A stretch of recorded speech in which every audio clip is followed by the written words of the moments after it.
नमस्कार, आप देख रहे हैं आरएडी न्यूज़। मैं हूं योगेश चक्रवर्ती। बिहार के 4 विधानसभा क्षेत्रों में उपचुनाव हो रहे हैं। कल 13 नवंबर को वहां वोटिंग होनी है, लेकिन वोटिंग से पहले राजनीतिक हलकों में इस बात की चर्चा ज़ोर शोर से चल रही है कि इस उपचुनाव में आरजेडी की प्रतिष्ठा दांव पर लगी है। खासकर रामगढ़ और बेलागंज में लालू यादव के M22 समीकरण का लिटमस टेस्ट होना है। हमारे साथ सीनियर जर्नलिस्ट अरुण पांडे जी हैं। आइए समझते हैं कि कैसे लालू यादव को इस उपचुनाव में नुकसान होने जा रहा है। सर, क्या है सूचना आपके? देखिए, अभी तो 4 विधानसभा सीटों के लिए बेलागंज, इमामगंज, रामगढ़ और तराड़ी, इसके लिए 13 नवंबर को वोटिंग हो रही है। जैसे अन्य प्रदेशों में भी कोई लगभग 50 सीट है जहां विधानसभा की और लोकसभा सीटों के लिए कल वोटिंग होने वाली है। उसमें डेट डिफर हो गया, अब तो कुछ 20 भी कर दिया है। इन बिहार में 4 सीटों के लिए हो रहा है। लालू जी पर बात की आपने, राजद के अध्यक्ष हैं, बिहार के मुख्यमंत्री रहे, रेल मंत्री रहे, और बिहार की 90 से जब से वो मुख्यमंत्री बने, लालू जी सत्ता में रहें या विरोध में रहें, राजनीति की एक धुरी वही है। राजनीति, बिहार की राजनीति, चुनावी राजनीति कहेंगे आप, सियासी राजनीति उन्हीं के इर्द गिर्द घूमती है। ये ठीक कहा आपने कि विधानसभा की 4 सीटों के लिए उपचुनाव हो रहा है, तो लालू जी के लिए कितना महत्वपूर्ण हो गया। देखिए, 2 सीट है राजद की जीती हुई सीटें, वो एक है बेलागंज और एक है रामगढ़। रामगढ़ में राजद के प्रदेश अध्यक्ष जगदानंद सिंह की सीट रही है, वहाँ से वो खुद MLA रहे, मंत्री रहे, बाद में फिर MP हो गए तो खाली की। उनके बेटे लड़े, सुधाकर सिंह, वो MLA हुए, फिर मंत्री भी हुए, फिर वो MP हो गए बेगूसराय बक्सर से। अब उनके इस्तीफे से सीट खाली हुई, अजीत लड़ रहे हैं वहाँ से। एक सीट राजद की वो है। दूसरी सीट जहाँ लालू जी के लिए बेलागंज की सीट है। देखिए, बेलागंज में सुरेंद्र यादव सिटिंग MP थे, 7-8 बार जीते, मंत्री हुए, इलाके में बहुत उनका प्रभाव भी माना जाता है और छवि भी है, बाहुबली दबंग नेता की छवि। और वो सीट खाली की है, जहानाबाद से MP हो गए हैं, तो उनके सुपुत्र डॉक्टर विश्वनाथ लड़ रहे हैं। लालू जी की प्रतिष्ठा इसलिए वहाँ ज़्यादा दांव पर लग गई है इस बार, और अब वो जीतना उनके लिए एक कठिन चुनौती और बड़ी चुनौती हो गई है कि जदयू ने वहाँ मनोरमा यादव को कैंडिडेट बना दिया है, जो MLC रही हैं, पूर्व MLC हैं, और इलाके में उनकी भी दबंग छवि थी, उनके पति की, बिंदी यादव की, वो लड़ रही हैं। और खुद जब सुरेंद्र यादव के सुपुत्र लड़ रहे हैं, 2 यादव उम्मीदवार हैं। अब प्रशांत किशोर ने वहाँ एक मुसलमान को कैंडिडेट दे दिया, बना दिया है। तो लालू जी का जो वोट बैंक है, कोर वोट बैंक, वो यादव मुस्लिम M22 कहलाता है। तभी M22 पर ही खतरा है वहाँ। खुद लालू जी गए बेलागंज, उन्होंने सभा की, और कहीं नहीं गए थे।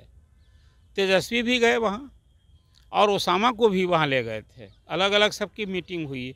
ये दर्शाता है कि राजद के लिए बेलागंज की सीट कितनी महत्वपूर्ण हो गई है और जितना चुनौती है और जितना ज़रूरी भी है। ये चुनाव देखिए, आने वाला जो अगले साल चुनाव होगा असेंबली का, वो इसके लिए ये कहीं ना कहीं एक सिग्नल का काम करेगा। एक कहते हैं ना कि फाइनल मैच के पहले एक सेमीफाइनल होता है, इसको आप इस रूप में देख सकते हैं। ये दिशा तय करेगा राजनीति का, इसलिए कि 4 सीटों के उपचुनाव में 3 सीटें हैं महागठबंधन की, और तेजस्वी यादव को यदि मुख्यमंत्री बनना है तो ये उपचुनाव में तो 3 सीट तो ही, 4 सीट जीतना चाहिए। इसलिए वो मुख्यमंत्री के दावेदार हैं, नीतीश कुमार के आमने सामने फिर होंगे वो।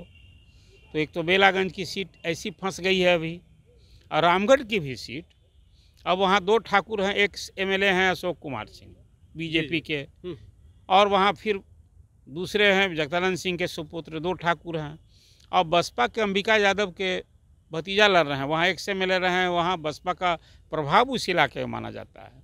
अब खुद अंबिका यादव भी एक प्रभावशाली वहाँ के चेहरा हैं, MLA हुए थे, उनके भतीजा लड़ रहे हैं सतीश यादव। और वहाँ प्रशांत किशोर ने कुशवाहा कैंडिडेट दे दिया है। वो एक सुशील कुशवाहा बक्सर से चुनाव लड़े थे, वो भी लोकसभा का। अब वो जिस तरह से लोकसभा के चुनाव में प्रशांत किशोर ने, ये लालू जी ने कुशवाहा कार्ड खेला था, प्रशांत किशोर ने वहाँ कुशवाहा कार्ड खेल दिया है। तो लोकसभा के चुनाव में तो कुशवाहा राजद के साथ थे, उसी का फल हुआ कि देखिए औरंगाबाद की सीट BJP से जीत लिया है, कुशवाहा हो गए MP, और लालू जी ने संसदीय दल का नेता बना दिया है।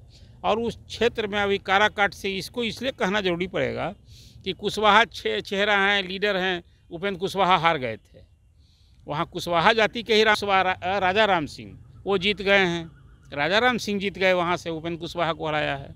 तभी दोनों की प्रतिष्ठा दांव पर है कि भाई अपने अपने कैंडिडेट के लिए, प्रशांत किशोर का जो कैंडिडेट है उसको नहीं मिले, अपने अपने पार्टी के लिए करेंगे, कोई एनडीए के लिए उपेंद्र कुशवाहा करेंगे। लेकिन हम लोग बात कर रहे हैं खास करके कि जो एम/बाई फैक्टर है वो खतरे में है, और जो रामगढ़ का सीट है, कहा जा रहा है कि वहाँ से जो आरजेडी के प्रदेश अध्यक्ष हैं, पुराने नेता हैं जगदानंद सिंह, उनका दबदबा है। तो क्या इस उपचुनाव में उनका ये दबदबा खत्म होने जा रहा है? यही तो है चुनौती। मैंने कहा 2 ठाकुर हैं और वहाँ भी यादव, अंबिका यादव हैं, तो उनका भतीजा लड़ रहा है सुशील तो वो कुछ करेंगे ना अपने भतीजा पर वोट के लिए। अपने देखिए जात की सच्चाई है ना, हर लोग जात अपनी नेता को खोजता है, बढ़ाना चाहता है। तो वहाँ यादव वोटर्स खुद के अंबिका यादव के भतीजे को, जो बसपा का कैंडिडेट है, नहीं दे करके अब वो गले लगाएंगे लालू जी के कैंडिडेट को।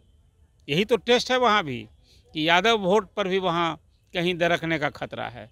तभी तो रामगढ़ की सीट पिछले चुनाव में भी याद कीजिए, बड़ा मुश्किल से राजद की जीते, 2000 के कम वोट अंतर से हार जीत हुई थी। आपने कहा कि प्रशांत किशोर जो है वो रामगढ़ में कुशवाहा को और बेलागंज में मुस्लिम समुदाय को टिकट दिया है, और इस वजह से तमाम जो है समीकरण बिगड़ गए हैं आरजेडी के।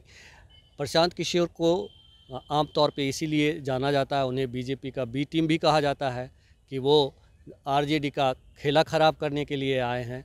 तो उसकी शुरुआत हो गई है। देखिए कुल मिलाजुल कर आप बात बाई एंड लार्ज करेंगे तो इस चुनाव में जब 3 सीट महागठबंधन की है और 4 सीट के लिए एनडीए जन सुराज लड़ रहा है, तो ये 3 सीट में हेर फेर होगा तो आप कहेंगे कि बीजेपी का, लेकिन बीजेपी का ही तो मुकाबला है यहाँ तो भोजपुर की सीट पर। और वहाँ जो सीट है माले एक तरफ है, आज वहाँ माले उसको अपना सेफर सीट मान रही है, और बीजेपी के कैंडिडेट हैं वहाँ बाहुबली सुनील पांडे के सुपुत्र विशाल प्रशांत, और वहाँ जनसुराज ने भी एक बाबू साहब को, ठाकुर राजपूत जाति की किरण सिंह को दे दिया है। और किरण सिंह को जो वोट मिलेगा वो कहीं ना कहीं एनडीए कैंडिडेट जो बीजेपी के कैंडिडेट को ही नुकसान होगा। वोट बटेंगे इधर तो माले विरोधी वोट का बटना उनके लिए और राह आसान करेगा। इस बार वहाँ माले हैट्रिक लगाने की तैयारी में है। सुदामा प्रसाद वहाँ से जो एमएलए थे उन्होंने हराया आरा में आकर आरके सिंह को, और राजू यादव जो वहाँ से पिछले चुनाव में कैंडिडेट थे लोकसभा में, वो इस बार वहाँ लड़ रहे हैं। लेकिन इस बात की भी चर्चा है राजनीतिक हलकों में कि प्रशांत किशोर ने तरारी में जानबूझकर एक ऐसे उम्मीदवार को उतारा जिनकी बहुत ज़्यादा लोकप्रियता नहीं है और वो राजनीति में नई हैं, ताकि बीजेपी वहाँ से जीत सके, बीजेपी का खेल खराब ना। तरारी में तो प्रशांत किशोर का ये सेकंड चॉइस कैंडिडेट न है। पहले तो वो लेफ्टिनेंट जनरल एसके सिंह को उतारे थे। तो एक चुनाव रणनीतिकार जब चुनावी दंगल में आया ना पार्टी लेकर, 2 अक्टूबर को पार्टी बनाई थी, तो पहले ही दंगल में वो एक तरह से कहिए कि हार गए, उनके कैंडिडेट का वोटर लिस्ट में नाम ही नहीं था। तो किरण सिंह सेकेंड चॉइस न है। देखिए वहाँ तो जन स्वराज पार्टी का जो कैंडिडेट है वो निश्चित रूप से पहले भी समझती कि वहाँ वो एनडीए को बिगाड़ेगा। तो जन स्वराज के कैंडिडेट को जितना भी वोट मिलेगा तो वो तो आज की तारीख में मुझे सीधी लड़ाई वहाँ दिख रही है। जो भी वोट मिलेगा वो एनडीए का वोट कटेगा और उसे माले की राह आसान होगी। फिलहाल वहाँ की तस्वीर मैं यही देखता हूँ। एक सीट अब इमामगंज की भी चर्चा तब करनी ही होगी। जिस तरह से लालू जी की प्रतिष्ठा दाव में है बेलागंज में या रामगढ़ में भी कहें, यही पार्टी के तो नेता हैं लालू जी ना, उन्हीं के वोट, उन्हीं के नाम पर ना वोट मिलता है राजद को। अब वो सीट वहाँ है जीतनराम मांझी की प्रति, वो सीट है उनकी, और वहाँ खुद नहीं, अब वो बेटा तो संतोष सिवन मंत्री हैं, उनकी पत्नी लड़ रही हैं चुनाव दीपा मांझी, और वहाँ जदयू ने भी एक कैंडिडेट दे दिया है, राजद ने राजद ने दे दिया है रोशन मांझी को। तो 2 मांझी हो गए हैं, और जन स्वराज ने वहाँ एक पासवान जितेंद्र पासवान को दे दिया है। तो वहाँ की भी लड़ाई दिलचस्प है। लोग मान रहे हैं कि देखिए इमामगंज में और बेलागंज में जो जन स्वराज का कैंडिडेट है उसको कम से कम 10,000 का वोट मिलेगा। मतलब वो न जीते तो हराने की क्षमता रखता है। ये की स्थिति आ पड़ी है। अब वो देखना होगा। मैं तो मानता हूँ जन स्वराज पार्टी के लिए ये उपचुनाव लिटमस टेस्ट है इस चुनाव में रनर और विनर में सिर्फ भोटकटवा बन के रहे तो आगे का भविष्य उनका क्या होगा वो सहज समझा जा सकता है। क्योंकि आगे का जो उन्होंने ठाना है कि हम सभी 243 सीट लड़ेंगे, नई छवि बनाएंगे, 200 सीट नए चेहरे को जो कभी चुनाव नहीं लड़ा है उसको लड़ाएंगे और सरकार में आएंगे, तब तो वो लड़ाई थोड़ा और दिल्ली दूर हो जाएगी। लेकिन ये उपचुनाव प्रशांत किशोर के लिए लिटमस टेस्ट है और उनके लिए चुनौती है कि कोई एक सीट भी कम से कम जीतें और रनर विनर तो जरूर बने। यदि रनर विनर नहीं बनेंगे, लेकिन जेडीयू ने जो बेलागंज में उम्मीदवार उतारा है मनोरमा देवी, अगर मनोरमा देवी हारती हैं तो नीतीश कुमार की कितनी बड़ी मतलब फजीहत वाली बात है उनकी पार्टी। नीतीश कुमार के लिए कोई सीट ही नहीं है, जो कोई सभी तो हारी हुई सीट है। वहाँ तो मनोरमा देवी यदि जीत जाएंगी तो उनको बोनस मिलेगा और ये होगा कि उपचुनाव में जो जहाँ था वहाँ रह गया। यदि राजद जीत जाता है, सुरेंद्र यादव की जगह उनके सुपुत्र जीत जाते हैं तो ठीक है, जीत नहीं पाया जदयू, लेकिन नीतीश कुमार न तो सरकार के सेहत पर असर पड़ेगा और नीतीश कुमार फिर अब तो अगली चुनौती न है। मैं मानता हूँ ये जीतना ज़्यादा ज़रूरी है राजद के लिए वहाँ। और नीतीश कुमार जीतते हैं यदि बेलागंज तो उनके लिए बोनस की सीट हो जाएगी, एक विधायक बढ़ जाएगा। बस इतने भर मैं समझता हूँ कि भाई राजद लोकसभा चुनाव, विधानसभा चुनाव के पहले उपचुनाव में तेजस्वी यादव को यहीं रोक रहे हैं, वो ये न हो जाएगा। लेकिन यदि नहीं जीतती हैं तब तो फिर आप समझिए कि राजद 3 सीट जीते हुए, अगर इमामगंज हारते हैं तो इमामगंज और तरारी हारते हैं तो कहीं ना कहीं उनकी प्रतिष्ठा पे आंच आएगी। देखिए, इमामगंज यदि एनडीए हार जाता है, यदि वहाँ जीतनराम मांझी की बहू नहीं जीतती है, तब तो फिर जो एकजुटता की बैठक हुई थी अभी नीतीश कुमार के घर, चिराग पासवान नहीं गए वहाँ इमामगंज, ये नोटिस लेने की बात है। अभी जो सुप्रीम कोर्ट के फैसले के बाद में जो कोटा विदिन कोटा की बात हुई थी दलित आरक्षण में, अब वो जो गांठ पड़ी थी, एक दूसरे के प्रति लड़ाई सामने दिखी थी कि जीतनराम मांझी खुलकर सपोर्ट कर रहे थे कि भाई नहीं, कोटा विदिन कोटा होना चाहिए, और चिराग पासवान ने न सिर्फ विरोध किया, विपक्ष ने जो भारत बंद का कॉल दिया उसमें भी शरीक हुए थे। ये दोनों की तो बात है और चिराग गए नहीं इमामगंज।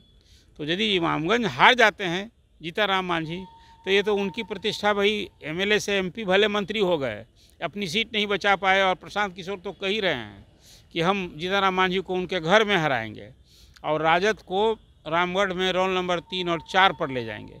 हालांकि फ़िलहाल मुझे दिखता है कि वहाँ लड़ाई तिकोनी है, उसमें राजद, बसपा और बीजेपी की लड़ाई है वहाँ। आपके विश्लेषण के मुताबिक सबसे ज़्यादा नुकसान जो है आरजेडी को उठाना पड़ेगा। स्वाभाविक न है, 2 सीट जिसके पाती है, जी कोई 1 सीट हार जाए तो किसका नुकसान होगा? जो जीते हुए नहीं है और फिर नहीं जीत पाए तो हो गया, नहीं जीते।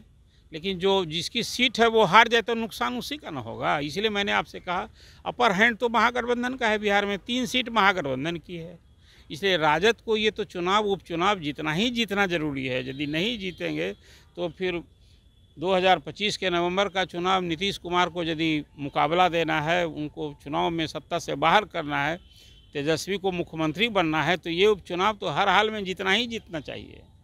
तो उपचुनाव में कम से कम 3 सीट आरजेडी को जीतना चाहिए। अगर आरजेडी इन 3 सीटों पर जीत हासिल नहीं करती है तो कहा जा रहा है कि एक गलत मैसेज जाएगा और कहीं ना कहीं ये संदेश जाएगा कि M-22 समीकरण ध्वस्त हो गया, जो पिछले कई सालों से बिहार में चला आ रहा है। फिलहाल इतना ही। आप हमें फेसबुक पर फॉलो करें, यूट्यूब पर सब्सक्राइब करें, लाइक करें, शेयर करें और कमेंट्स कर अपना महत्वपूर्ण विचार और सुझाव ज़रूर दें। धन्यवाद।